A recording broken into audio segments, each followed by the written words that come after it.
in the spring, especially that spot opposite Kamari? It's a work in progress. We kind of rolled guys through there today. I'd be remiss if I said somebody stood out. Didn't think anybody really stood out at that position. They'll continue to battle for it. And we got some more guys coming. They'll continue to battle for it. But we've been there before. We've been going into the season where we're trying to make decisions. And, you know, there's about 25% of the hay in the barn. There's 75% of practices left to still happen. That includes our summer workouts and our fall camp workouts. So in that 75%, we got to climb the ladder and get some guys that can play winning football at that position. Going back to Cash Jones, spring out of Arian. What's that? For Arian to get a full spring. It's great. I hold my breath every time, and I'm worried about, you know, injury. He's really a fast guy, and at times, you know, he has some awkward tackles and it scares you. But he had a good spring.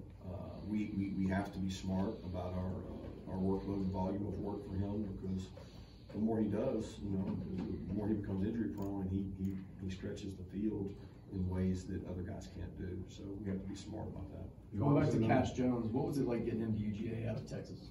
Dale McGee did a great job. Dale recruited him, talked to him, met him, felt like he was a good player. He could run, he was fast. He wanted to come to Georgia, which is unique, and he didn't shy away from competition. He's been in that room with some really good backs, and Cash has got better and better and better. I mean, the guy catches the ball out of the backfield really well. You've obviously known Coach Bobo for a while and coached against him for a couple of years. Just over the last 15 weeks with him as an offensive coordinator, how have you seen him kind of morph, you know, adapting to what you guys have ran systematically? Well, I don't know that he's changed a lot. I mean, he has adopted some words and verbiage and terminology that wasn't his, but you got to remember, he's worked with Brian McClendon, he's worked with Stacey Searles, he's worked with Todd Hartley, he's worked with people in that room, so they can coexist and say, well, you want to call it this or do you want to call it this? It's either apples or oranges. Nobody's going to argue over what we call something. They're good football coaches, and they have good football players at their disposal. So we should be good. We should be productive. We got good football players, and we have good coaches. That combination should allow us to be a good football team. In terms of coming back from injury, just over spring, what have you seen from Dan Jackson, also Jalen Walker and Marvin Jones, just as they're coming back from injury? Yeah, not much. I mean, they couldn't do much.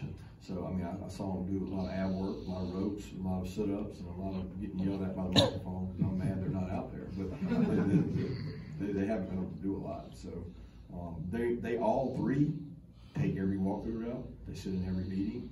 They pay attention. They carry a script. They make calls. They coach younger players, and you know that's the culture that's created. Like, hey man, you're not in. You better coach the next guy up, and they did that. The previous 2 seasons you opened with Clemson and Oregon, obviously big sense of urgency to be ready. This year's schedule doesn't appear as daunting.